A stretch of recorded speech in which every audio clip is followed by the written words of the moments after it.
So we're back breaking down the first part of Jojo's Bizarre Adventure.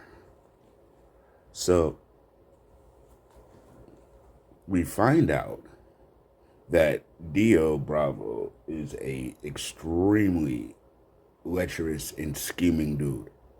We find out later that he actually is the reason for the downfall of his own father with the same drug disease thing that he used to drug Mr. Joestar. Mr. Joestar dies from a wound from Dio, but he gives his son a ring that he says, is important to him and his wife. Again, there's something about that ring. There's something about the mom's research that they don't really get into yet. So we don't really know what all archaeology she was into or where this mask even comes from. But all of that, I feel like later on is going to be explained. I feel like these are little Easter eggs that they're leaving for us, little breadcrumbs.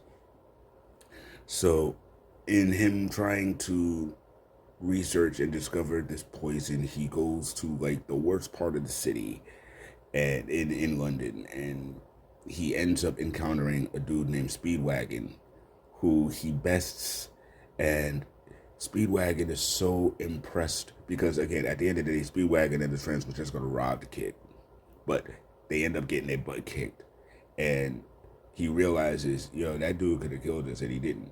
Not just me, but all of my mates. Like, this dude is a real, genuine cat, and starts following him around and becomes his best friend, ally, all of that good stuff. And as they continue their journey, that's where they meet Arturo Zeppeli. And Zeppeli has this ability called Hormone, and he teaches Jonathan. They go through a series of battles that could be very easily fatal, mortal combat, so to speak.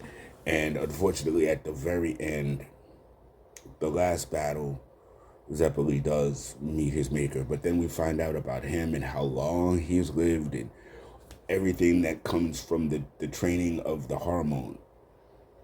And so he passes his essence on to Jonathan in a last-ditch effort, to stop Dio.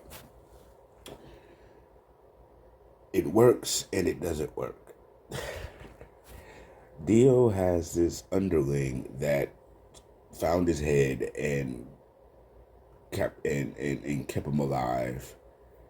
And this is all unbeknownst to Jonathan. They think, Dio was gone. They solved the problem. The crew is breaking up. He's about to go take his lady and go to America, and they're on the ship. Come to find out, Dio and his coffin are also on the ship, and everything goes bad. Everything goes bad. Irina, who is Jonathan's wife, they met years and years and years ago when they were young, and she's always kind of kept up with him and helped save his life a couple of times and just been there for him. And so they get married, they consummate the marriage, they're on the ship, and because of Dio and his underlings, the ship becomes overwrought with vampires, and Dio's big plan is to steal Jonathan's body, kill Jonathan, steal his body, and then be this limitless force, this unstoppable force. Unfortunately, it doesn't work. Jonathan comes up with a plan while he's severely injured. He tells his wife to go save herself. There's some baby on the board that you see that the mom was trying to save, but the mom died, but the baby did. So he's like, no, you take that child and go. And after a while of convincing, she finally does. And he ends up sitting on the ship, engulfed in flames, holding Dio's head. They are going to die together. And That ends that part. But remember, there's 6 seasons of this, and this is still just the first half of the first season. So it tells you that even though Jonathan is gone and Dio's gone, this issue isn't over. So far, I'm really digging JoJo's Bizarre Adventure. I know there's still a whole lot more, and I know I've glazed over a bunch of things, but there's something I'd like to have a conversation with you all about. So let me know what y'all think after these videos. Hit me up in the comments. Like, subscribe. You know the deal. This is your main man, Coach Fizzle, and it does. I'll talk to y'all later.